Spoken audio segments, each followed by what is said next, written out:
바닷가에 사는 그 개, 옆으로 기어가는 그 개들이 작은 개에서 성개가 되려면 그 허물을 17번 내지 20번을 벗어 제껴야 성개가 된다고 합니다. 그래서 그 개들은 개들끼리 만나면 너 몇 번 벗었니? 너 몇 번 벗었니? 하고 인사한다 그래요. 그 개딱지를 벗어내지 못하면 그 개딱지가 곧바로 무덤이 되는 거죠. 그 헤르만 헤세가 쓴 그 데미안이라는 책에 보면 그 덕수리 새끼가 그 알에서 깨어나기 위해서 몸부림을 치고 그 알을 깬다고 하는. 근데 안에서만 사실 노력하는 게 아니고 밖에서도 어미가 도와주죠. 줄탁동시라는 그 사자성어에 보면은 그 병아리가 안에서 나오려고 알을 깨는 사이에 어미 닭도 동시에 그 밖에서 깨주죠. 나오게 되면 딴 세상이 펼쳐지고 새로운 차원의 삶이 시작이 되는 거죠. 우리 신앙생활도 그렇게 변화되어야 됩니다. 그래서 오늘 저는 창조적 파괴자, 예수님의 그 개혁 그 시리즈를 지금 전하면서 예수님은 파괴를 위한 파괴가 아니라 새로운 창조를 위해서 그 전에 그들이 가지고 있었던 어떤 전통이라든지 문화라든지 잘못된 신앙 행태를 깨트리고 새로운 차원의 신앙생활을 또 하나님이 원래 원했던 그런 믿음의 모습을 우리에게 펼쳐 보이신 것이 예수님의 사역이었습니다.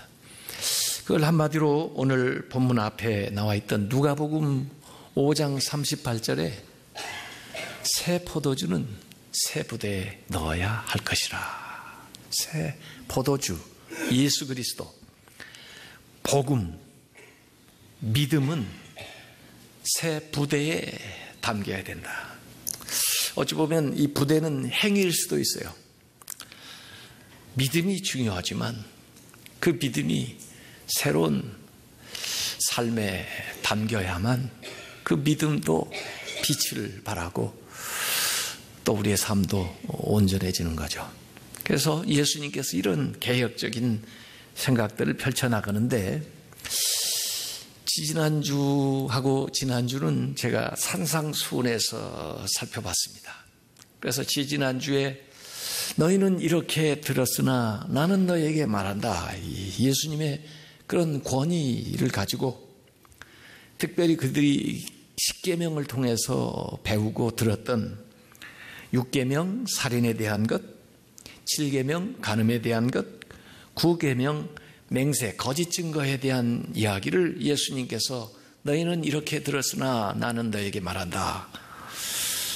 그런 하나님의 원래 주셨던 그 계명의 정신을 가지고 해석해 준 그 이야기를 지난주에 했습니다. 지난주에는 예수님의 그 산상수훈 가운데 핵심이 되는 그 6장에 나오는 주기도를 가지고 우리의 삶은 기도를 담게 돼 있기 때문에 우리의 삶이 변하려면 기도가 바뀌어야 되는데 예수님께서 이 주기도를 통해서 어떻게 기도할 것인가 하는 기도의 틀을 짜주었는데 하나님의 이름, 하나님의 나라, 하나님의 뜻을 구하라.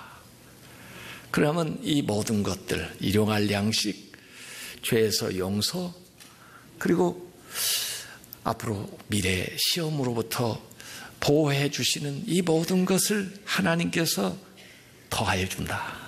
그래서 우리의 기도의 우선순위가, 기도의 목적이 달라져야 우리의 삶이 바뀌지.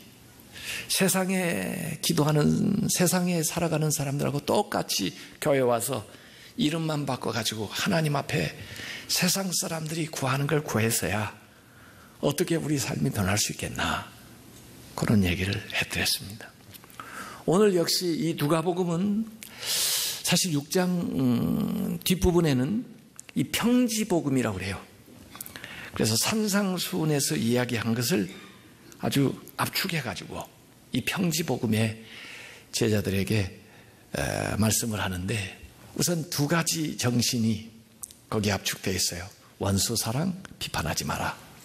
그러나 그 앞뒤로 역시 중요한 말씀들을 예수님께서 전해주고 있는데, 오늘 누가복음 6장에는 우선 안식일에 대한 이야기를 예수님이 꺼내게 되고, 또 안식일 논쟁을 그 바리새인들과 하게 되는 그 이야기가 여기 나와 있습니다. 그래서 어찌 보면 10계명 중에 4번째에 나오는 안식일을 기억하여 거룩하게 지키라는 그 말씀에 대한 예수님의 이 해명이 여기에 나와 있는 거죠. 그래서 산상수훈에 나왔던 6계명, 7계명, 9계명에 이어서 오늘은 이 4번째 안식일에 대한 계명과 또 뒷부분에는 5번째 부모 공경에 대한 계명을 가지고 예수님이 어떻게 우리에게 말씀하시는가 하는 이야기를 해보려고 하는 거죠. 사실 이 안식일에 대한 계명은 구약 성경에 출애굽기에도 나오고 신명기 6장에도 나옵니다. 근데 출애굽기 20장 10계명을 줄 때에 그때 중심은 하나님께서 세상을 만드실 때에 안식하신 거기에 근거를 두고 안식을 명해요. 그런가 하면 이 신명기 6장에 나오는 안식의 계명은 하나님께서 이스라엘을 애굽 종되었던 땅에서 구출해낸 그 구원 사건에 근거해서 안식하라고 그래요. 그래서 그 바로 체제 안에 살아가던 그 노예 생활하던 쉼없이 그 억압에 쌓이던 옛 주인을 따라 살아갔던 그 삶에서 이제 해방해서 새 주인이 되신 하나님께서 너희들에게 안식을 준다는 거예요. 그래서 이 날이 구원의 날이에요. 자유를 누리는 날이에요. 그래서 이 안식의 계명 안에는 하나님의 창조와 하나님의 구원 역사가 같이 맞물려 들어가 있어요. 그런가 하면 신약에 와서 예수님께서 안식일의 주인이라 오늘 읽은 말씀에도 나오는데, 바로 예수 그리스도께서 부활하신 그날이 안식의 핵심이에요. 알고 보면은 하나님의 창조의 역사도 하나님의 구원의 역사도 이 예수 그리스도의 부활의 정점을 향하여 치닫고 있는 겁니다.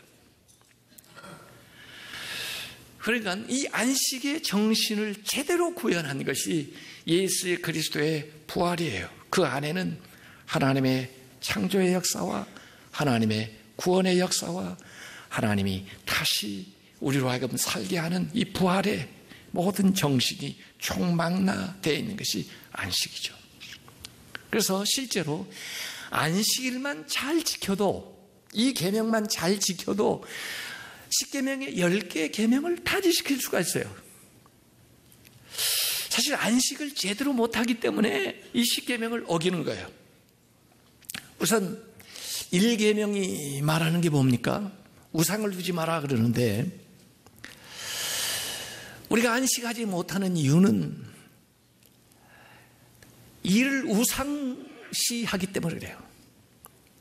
일을 하느라 바빠서 안식을 못해요. 그런 사람들에게는 일이 우상이에요.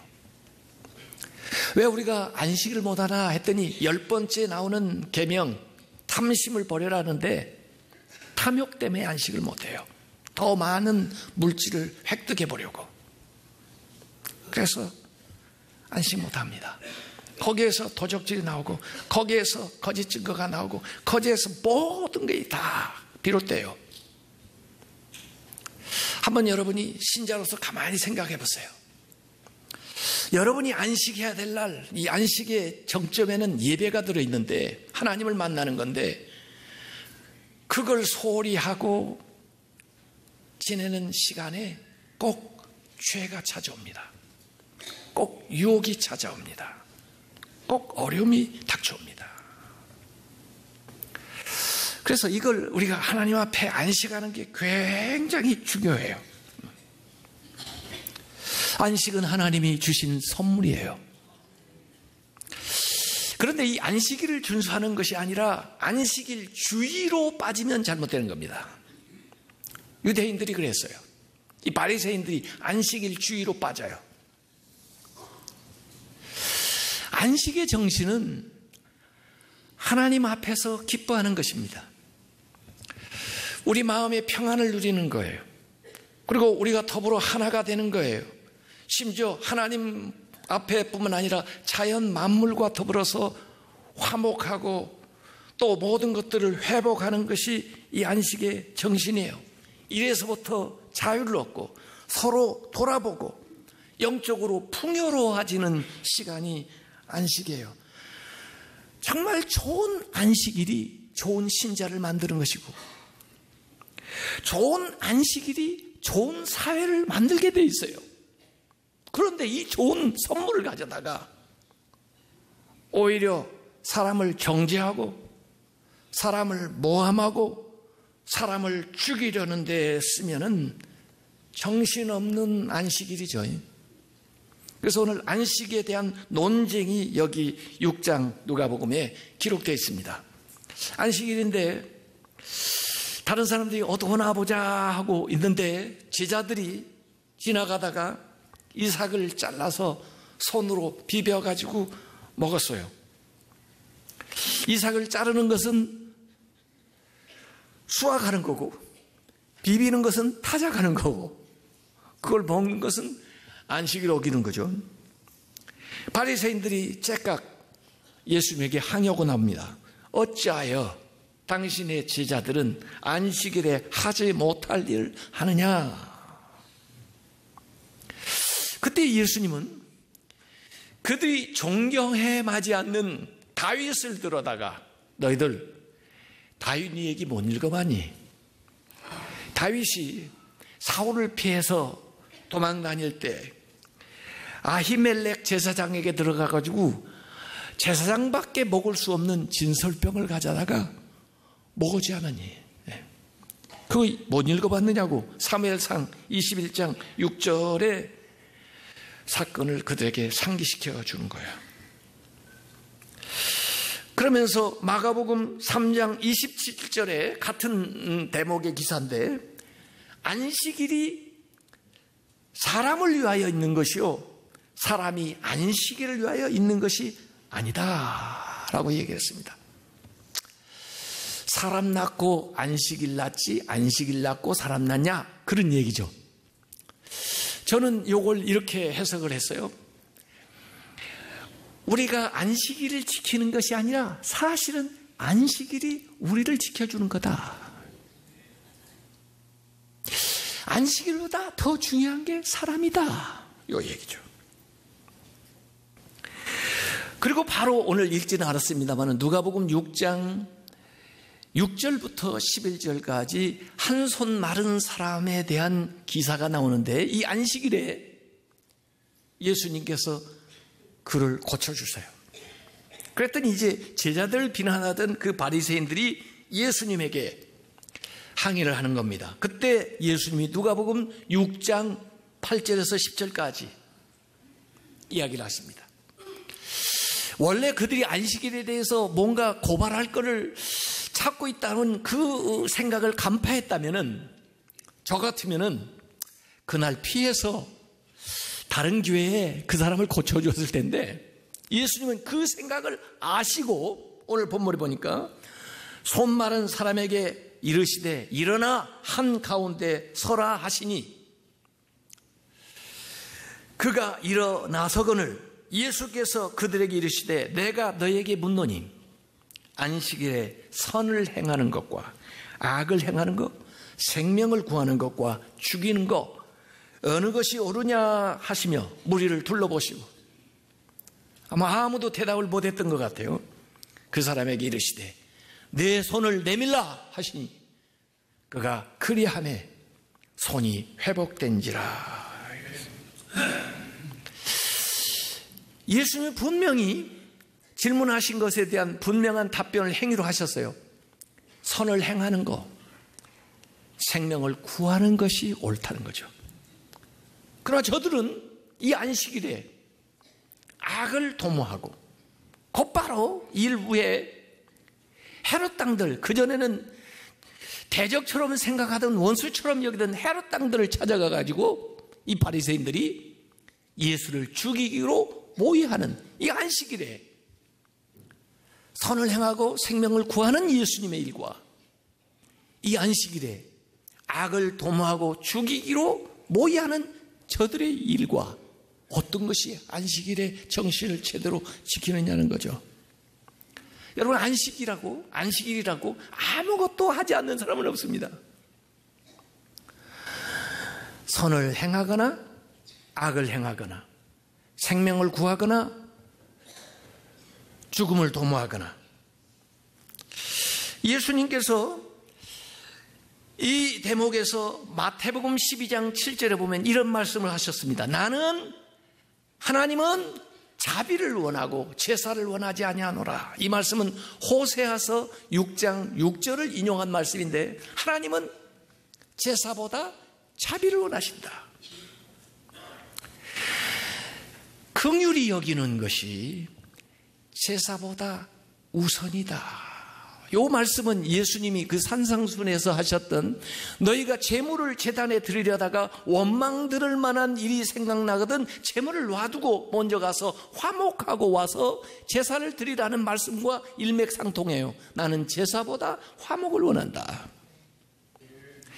출애굽기 20장 11절에 이 안식에 대해서 다시 설명하면서 하나님이 하셨던 창조의 일을 이 출애굽기는 설명한다고 했죠. 엿새 동안에 나 여호와가 하늘과 땅과 바다와 그 가운데 모든 것을 만들고 일곱째 날에 쉬었습니다. 쉰다는 거 하고요. 그 다음에 그러므로 나 여호와가 이 안식일을 복되게 하여 그날을 거룩하게 하였느니라. 그래서 저는 이 안식일의 정신을 세 가지 문자로 표현을 했어요. 쉬는 거, 휴. 복되게 만들고 거룩하게 되는 성. 그래서 휴, 복, 성. 이게 들어가야 안식이라는 거예요. 그냥 세상 사람들도 공휴일이라고 휴일이라고 쉽니다. 그건 한 가지밖에 못한 거예요.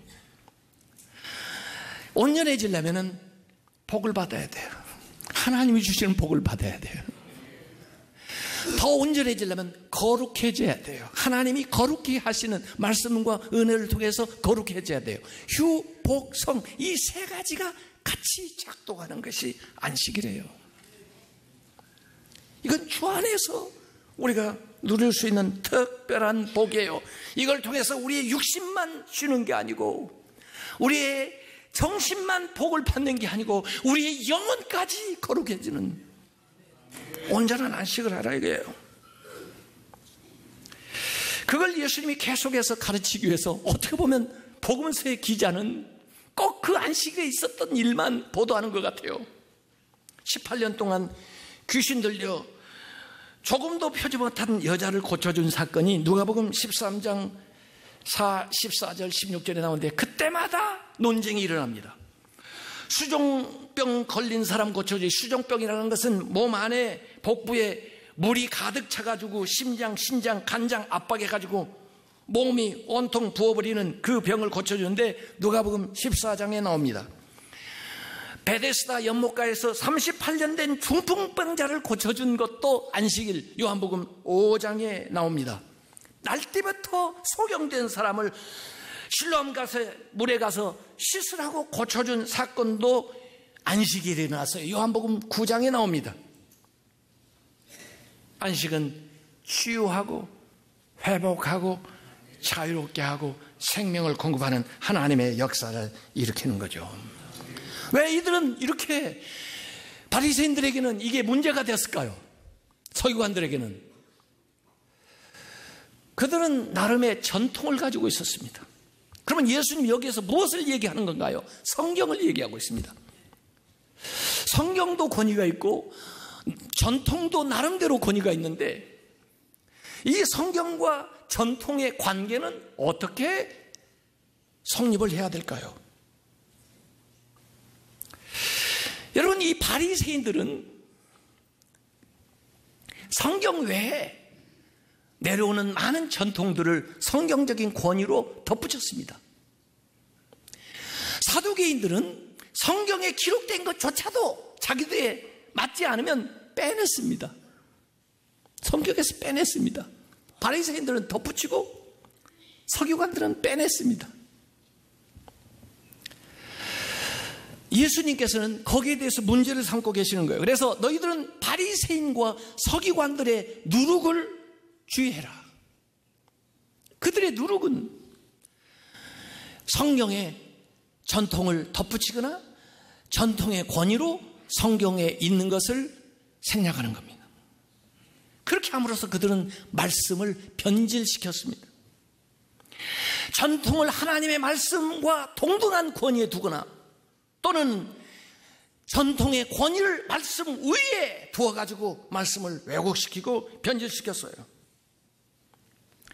그러나 성경은 하나님이 주신 것이고 전통은 사람이 만든 것입니다. 성경은 의무적인 것이고 전통은 선택적인 것입니다. 성경은 우선적인 것이고 전통은 부수적인 것이에요. 오늘 우리가 신앙생활을 할 때 성경과 전통을 분명하게 구분할 줄 알아야 됩니다. 물론 전통이 때로는 필요한 게 있어요. 그러나 항상 성경의 우위에 있다는 것을 우리가 기억하지 않으면 안 됩니다. 또 전통이 성경에 위반되는 거 있다면 전통을 거부해야 됩니다. 여러분, 종교개혁이 1517년 마틴 루터의 그 95개 조항을 내걸면서부터 시작됐는데, 그러면 가톨릭도 많이 변화가 와야 되지 않겠습니까? 자체 안에서 개혁이 일어나야 될 것 같지 않아요? 그런데 그 후에 거의 30년이 지나가지고 1546년에 가톨릭 안에서 트렌트 공유회 제4차 회의를 모였습니다. 자, 가톨릭이 뭘 결정하나? 근데 거기서 중요한 결정사항을 발표했습니다. 성경과 전통은 똑같은 권위를 가진 것으로 교회가 수용해야 한다. 그들의 결정입니다. 달라진 게 없어요. 성경과 전통은 똑같은 권위를 가진 것으로 교회가 수용해야 된다. 그것이 트렌트 공유회 제4차 회의에서 1546년에 발표한 겁니다. 그래서 여전히 마리아를 숭배하고 미사, 성인들의 성상을 숭배하고 사제직, 연옥설, 면죄부, 이 모든 것을 인정한 겁니다. 성경에 나오지 않음에도 불구하고 전통인데 성경과 동등한 권위를 부여한 거예요. 이것은 성경의 정신이 아닙니다. 예수님이 가르쳐 준 것이 아닙니다. 그래서 개혁되어야 됩니다.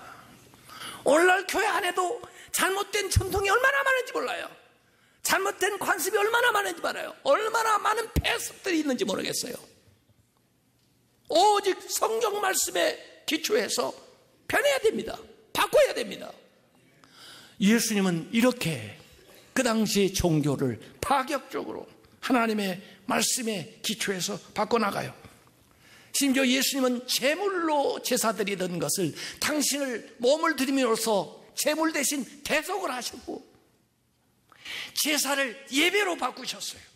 그래서 물질이 아니라 생명 있는 예배를, 장소나 형식이 아니라 신령과 진정으로 드리는 예배를, 그 당시에 있었던 묵시록적인 종말론, 유대주의, 철저한 미래의 종말이 올 것처럼 가르치던 또 한 부류는 메시아 왕국이 이 열심당들이 오늘 현재 로마 제국을 무너뜨리고 메시아 왕국이 세워진다고 생각하던 그 당시에 오늘날로 말하면 세대주의적인 종말론 같은 숙명론, 적그리스도, 아마겟돈, 신두름, 666, 다빈치 코드 뭐 이런 많은 종말론적인 이야기들이 돌아다니는데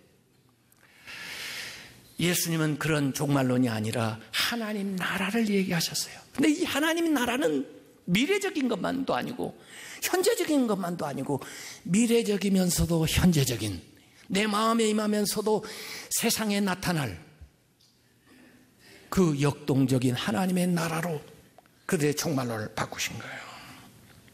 그래서 언제나 은혜 안에서 언제나 주님 안에서 우리가 체험할 수 있는 하나님 나라가 온전해지는 날을 기다리는 내 안에서 자라나는 하나님의 나라를 얘기해요.